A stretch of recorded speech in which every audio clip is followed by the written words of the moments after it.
کیا واقعی وزیر اعظم شہباز شریف کے خلاف کنٹیمپٹ کی پروسیڈنگ کا آغاز ہونے جا رہا ہے؟ آپ کے ایلیگیشنز کیا ہیں جس پر ان کے خلاف کنٹیمپٹ کی کارروائی پہ پروسیڈ کیا جائے؟ عظمیٰ خان کی طرف سے، ان کے وکیل کی طرف سے یہ کہا گیا کہ یہ عمران خان صاحب کی صحت کا معاملہ ہے، عمران خان صاحب کی لائف کا معاملہ ہے۔ کیا ایک عبوری نوعیت کے فیصلے کو لے کے کنٹیمپٹ کی پروسیڈنگ کا آغاز ہو سکتا ہے؟ تحریک انصاف کنٹیمپٹ کی اپلیکیشن میں کہہ رہی ہے کہ سیکیورٹی رسک کا کوئی ایشو کریٹ نہیں ہوا تھا، یہ حکومت کی طرف سے میڈیا پہ پروپیگنڈا کیا گیا ہے کہ حکومت کے خلاف، نظام کے خلاف عمران خان نے یہ پیغام دیا ہے کہ سہیل افریدی جدوجہد تیز کرے۔ حکومت کا یہ موقف بھی ہے کہ وائلیشن انہوں نے کی ہے، وائلیشن ہم نے نہیں کی۔ جو معطل ہونے والے ہیڈ آف ڈپارٹمنٹ ہیں ڈاکٹر جدون خان، ان کی بحالی کے لیے وکلا کو یونیورسٹی میں احتجاج پہ کون مجبور کرتا ہے؟ تو اپنے دفاع میں، اپنی اہلیہ کی عزت کے دفاع میں وہاں پہ جو کرنل صاحب نے کیا اس کی اکاؤنٹیبلٹی بنتی ہے، اکاؤنٹیبلٹی نہیں بنتی۔ آزاد ڈیجیٹل کے ساتھ میں ہوں عمران وسیم۔ ناظرین، پروگرام میں سب سے پہلے ہم بات کریں گے، آپ جانتے ہیں کہ جو عمران خان کی بہن عظمیٰ خان کی طرف سے وزیر اعظم کے خلاف، وزیر قانون کے خلاف، وزیر اطلاعات و نشریات کے خلاف اور سرکاری افسران کے خلاف جو توہین عدالت کی درخواست دائر کی گئی تھی، اس پہ سپریم کورٹ کے رجسٹرار آفس نے اعتراضات لگائے اور آبجیکشن لگا کے اس درخواست کو واپس کر دیا گیا۔ لیکن اس ڈیولپمنٹ کے بعد فوری طور پہ جو ہیپننگ ہوتی ہے وہ یہ ہے کہ تحریک انصاف کی لیگل ٹیم کی طرف سے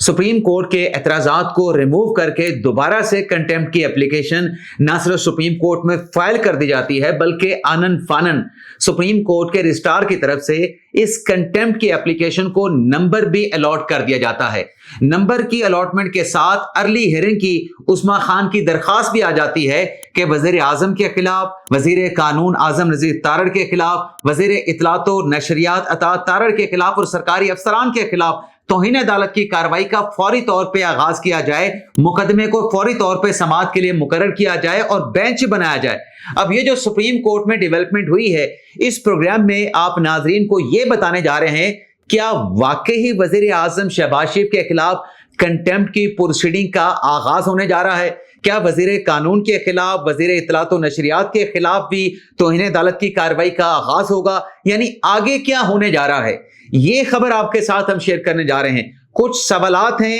ان سوالات کے جو جواب ممکنہ طور پہ ہو سکتے ہیں وہ جواب بھی آپ کی خدمت میں پیش کریں گے، اور پروگرام میں آگے جا کے ہم بات کریں گے جو سرحد یونیورسٹی میں فائرنگ کا افسوسناک واقعہ ہوا ہے، اس واقعے سے جڑے جو حقائق ہیں، یعنی ویڈیو تو سوشل میڈیا پہ وائرل ہو گئی، اس ویڈیو کو دیکھ کے کچھ سوشل میڈیا کے ایلیمنٹس کی طرف سے افواج پاکستان کے خلاف، کرنل اسفند کے خلاف پروپیگنڈا بھی کر لیا گیا، اور بھارت کی طرف سے بھی، بھارت کے میڈیا کی طرف سے بھی اس پہ نیگیٹو پروپیگنڈا کیا گیا۔ لیکن کچھ ایسے حقائق ہیں جو آپ کی خدمت میں پیش کرنا ضروری ہیں۔ تو یہ دو بڑی خبریں اس پروگرام میں آپ کے ساتھ ہم شیئر کرنے جا رہے ہیں، لیکن ولاگ کا آغاز کرنے سے پہلے آپ سے درخواست ہوگی کہ چینل کو سبسکرائب کر لیں، بیل آئیکن کا بٹن پریس کریں، ویڈیو پسند آئے تو اسے لائک و شیئر ضرور کیجیے گا۔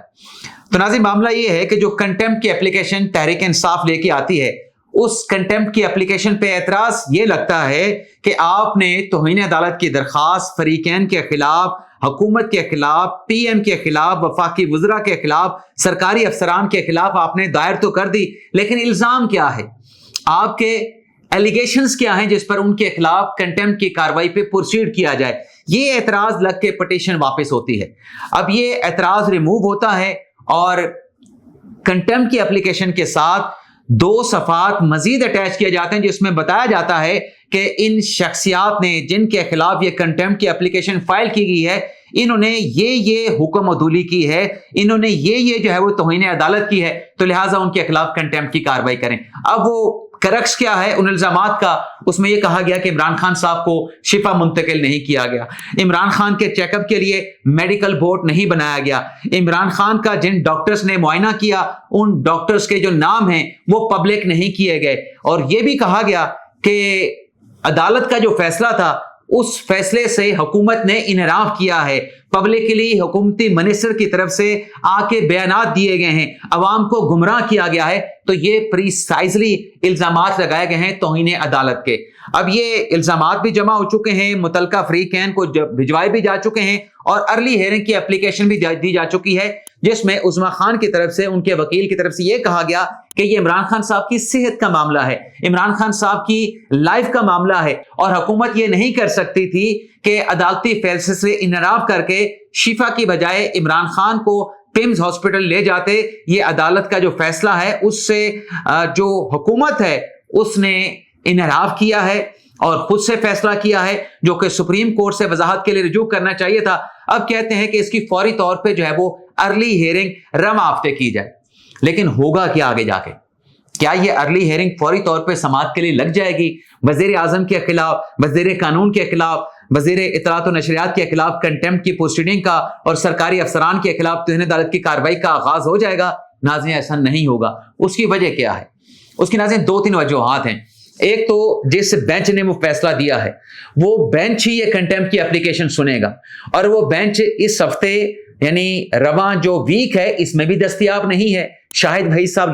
लाहौर रजिस्ट्री में हैं और अगले हफ्ते भी जैसे शाहिद वहीद साहब सुप्रीम कोर्ट प्रिंसिपल सीट पे दस्तयाब नहीं होंगे। तो ये 2 हफ्तों तक तो मामला जो है वो समाअत के लिए फिक्स होता हुआ नजर नहीं आ रहा है। दूसरा, जितनी जल्दी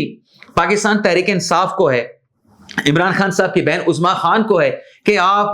हुकूमत के खिलाफ, वजीर आजम के खिलाफ, काबीना के वज़रा के खिलाफ कार्रवाई का आगाज करें, इमरान खान साहब को शिफा मुंतकिल करने के अदालती फैसले पे अमल दरामद किया जाए, ये भी देखा जाएगा।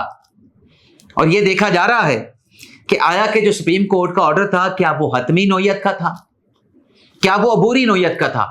क्योंकि अदालत ने जो फैसला दिया था उस तहरीरी ऑर्डर को अगर आज भी पढ़ा जाए जो कि रिकॉर्ड पे मौजूद है, उसमें सुप्रीम कोर्ट के 3 मुअज़्ज़िज़ जजेस ने लिखा था कि जिस पिटीशंस के ऊपर या जिन केसेस में वो ये हॉस्पिटल मुंतकिल करने का ऑर्डर कर रहे हैं, उस मुकदमे के काबिल समाअत होने का फैसला आइंदा समाअत 16 सितंबर को किया जाएगा। क्या एक अबूरी नौयत के फैसले को लेके वजीर आजम के खिलाफ, वजीर कानून के खिलाफ, वजीर इत्तलात और नशरियात के खिलाफ कंटेम्प्ट की प्रोसीडिंग का आगाज हो सकता है? नहीं हो सकता जब तक दरखास्तों के काबिल समाअत होने का फैसला ना हो या चले कंटेम्प्ट की प्रोसीडिंग का आगाज भी हो। उस हवाले से भी अदालत को यह जायजा लेना पड़ेगा कि आया कि जो पाकिस्तान तहरीक इंसाफ का इल्जाम है क्या हुक्म अदूली हुई है या हुक्म अदूली नहीं हुई। क्योंकि तहरीक इंसाफ कंटेम्प्ट की एप्लीकेशन में कह रही है कि सिक्योरिटी रिस्क का कोई इशू क्रिएट नहीं हुआ था, यह हुकूमत की तरफ से मीडिया पे प्रोपेगेंडा किया गया है। तो इस सवाल का जवाब देने का जो एक मोहलत है, वक्त जो है, वो हुकूमत की तरफ से मुतलका फ्रीकैन को दिया जाएगा कि आया कि शिफा के बाहर लॉ एंड ऑर्डर की सूरत क्रिएट हुई थी या नहीं हुई थी। और फिर सुप्रीम कोर्ट का जो ऑर्डर है कि आप इन मुलाकातों को सियासी मकासद के लिए इस्तेमाल नहीं करेंगे। उस्मा खान साहबा का स्टेटमेंट रिकॉर्ड पे मौजूद है, जो हुकूमत का कहना है कि अब बाहर आके इमरान खान से मुलाकात करके टीम्स में वो अपने भाई के साथ थी, लेकिन सियासी पैगाम ये दिया कि हुकूमत के खिलाफ, निजाम के खिलाफ इमरान खान ने ये पैगाम दिया है कि सुहेल अफरीदी जद्दोजहद तेज करे, अपनी तहरीक में जो है मजीद पावर, मजीद ताकत लेके आए, हुकूमत के खिलाफ जो तहरीक है उसे मजीद स्ट्रेंथन करे। तो हुकूमत का यह मौक़िफ़ भी है कि वायलेशन इन्होंने की है, वायलेशन हमने नहीं की। तो ये मामला फौरी तौर पे तो मुझे ये नहीं लग रहा कि इस पे कंटेम्प्ट की प्रोसीडिंग का आगाज होगा। गालिबन 16 सितंबर को ही ये दरखास्त उस मुकदमे के साथ टेकअप की जाएगी और उसमें जायजा लिया जाएगा कि आया कि कंटेम्प्ट बनती भी है या सिर्फ कंटेम्प्ट होने का इल्जाम लगाया जा रहा है सियासी पॉलिटिकल पॉइंट स्कोरिंग के लिए। तो ये तो नाज़रीन हमारा पहला सेगमेंट हो गया। दूसरे सेगमेंट में नाज़रीन हम बात करते हैं जो सरहद यूनिवर्सिटी में फायरिंग का अफसोसनाक वाकया पेश आया। अब नाज़रीन वो वीडियो आपने भी देखी, मैंने भी देखी, और मैं जो हकायक आपकी खिदमत में पेश करने जा रहा हूं उन हकायक पर आने से पहले मैं ये वाजे करता चलूं कि जो कर्नल असफंद का जो एक्ट था, मैं इस व्लॉग में ना उसकी तायीद कर रहा हूं ना उसकी मुखालफत कर रहा हूं, मैं सिर्फ हकायक आपकी खिदमत में पेश करने जा रहा हूं। अब ये नाज़रीन रिकॉर्ड पे मौजूद है कि जो शोबा स्टूडेंट अफेयर्स की जो सरबराह हैं डॉक्टर आइना, उनके साथ हिरासमेंट होती है, हिरासमेंट की एप्लीकेशन फाइल होती है, यूनिवर्सिटी की तरफ से जो हेल्थ साइंसेस डिपार्टमेंट के जो सरबराह हैं डॉक्टर जदून, उनको मुअत्तल किया जाता है। उनके खिलाफ इंक्वायरी के लिए बाकायदा कमेटी तश्कील दी जाती है। पुलिस को भी एप्लीकेशन दी जाती है डॉक्टर आइना अता की तरफ से, और उस पुलिस को दी गई एप्लीकेशन भी रिकॉर्ड पे मौजूद है जो कि 21 अगस्त की है, 21 अगस्त की है। और उस एप्लीकेशन में जब वो पुलिस को दी जाती है, जो डॉक्टर जदून खान साहब हैं वो समझौता कर लेते हैं डॉक्टर आइना अता के साथ, उनसे माफी मांग लेते हैं। माफी पर डॉक्टर जदून खान के सिग्नेचर भी मौजूद हैं और पुलिस में गया ये मामला रफा दफा हो जाता है, लेकिन यूनिवर्सिटी में वो मामला पेंडिंग रहता है। अब सवाल यहां पे ये पैदा होता है कि जो मुअत्तल होने वाले हेड ऑफ डिपार्टमेंट हैं डॉक्टर जदून खान, उनकी बहाली के लिए वकला को यूनिवर्सिटी में एहतजाज पे कौन मजबूर करता है? वकला को एहतजाज पे कौन उकसाता है कि आप यूनिवर्सिटी में एहतजाज करें, वहां पे हजूम इकट्ठा करें और फिर मुतालबा करें कि डॉक्टर जदून खान को जो है वो बहाल किया जाए। अब जब ये प्रोटेस्ट होता है या हजूम बाहर निकलता है, यूनिवर्सिटी के मामला खराब होते हैं, तो डॉक्टर आइना अता जो हैं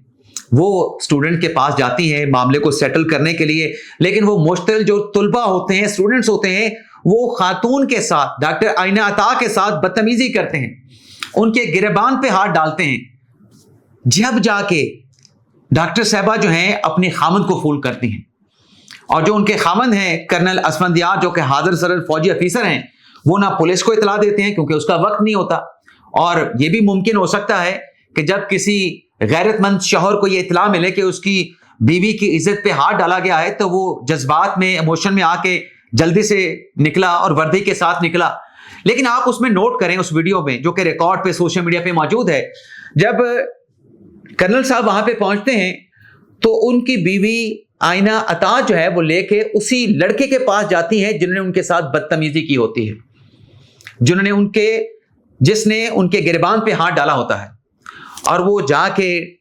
कर्नल असमत साहब जो हैं उस लड़के से डील कर रहे होते हैं कि तुमने मेरी खातून, मेरी अहलिया की इज्जत पे हाथ कैसे डाला है। तो वहीं पे जो मुश्तिल जो स्टूडेंट्स हैं वो कर्नल साहब का घेराव कर लेते हैं। जैसे मैंने कहा कि मैं इस पूरे एक्ट में किसी की तायद या किसी की मुखालफत नहीं कर रहा, लेकिन आप देखें कि वहां पे जो मुश्तिल, जो हजूम, जो स्टूडेंट्स हैं वो क्या करते हैं, डॉक्टर आइना अता को भी ज़दोकोब करते हैं। जो कर्नल साहब हैं उनको ठुड्डे मारे जाते हैं, लातें मारी जाती हैं, और उसके साथ साथ जो है उनको डंडा मारा जाता है, और फिर उनका गिरबान पकड़ा जाता है, वर्दी को पकड़ा जाता है। और ये जब बात इज्जत के दिफा की आती है तो फिर उसके बाद फिर वो पिस्टल निकालते हैं। मैं इस इकदाम को एंडोर्स नहीं कर रहा कि उन्होंने पिस्टल निकाला, लेकिन हमारे सामने रिकॉर्ड मौजूद है, हमारे सामने एक अफसोसनाक वाकया मौजूद है कि एक बच्ची को बचाने के लिए जब ग्रुप कैप्टन आसिम ने उस लड़के को रोका, उस लड़के ने उसके ऊपर गोली चला दी।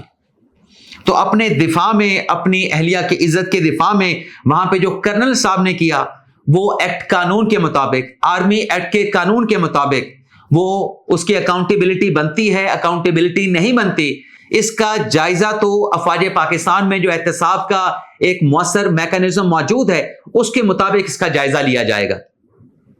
इंक्वायरी होगी, इंक्वायरी के बाद कार्रवाई होगी, और मैं ये कहता हूं कि हर पहलू से इसकी इंक्वायरी होनी चाहिए और जो हकायक हैं वो सामने भी आने चाहिए। लेकिन इस मामले को सिर्फ इस नजर से ना देखा जाए जैसे प्रोपेगेंडा भारतीय मीडिया की तरफ से किया जा रहा है, सोशल मीडिया पे जो लोगों की तरफ से किया जा रहा है। तस्वीर का जो दूसरा रुख है वो भी अवाम के सामने आना चाहिए कि ये गैरत का मामला भी था, ये इज्जत का मामला भी था और वर्दी के दिफा का मामला भी था।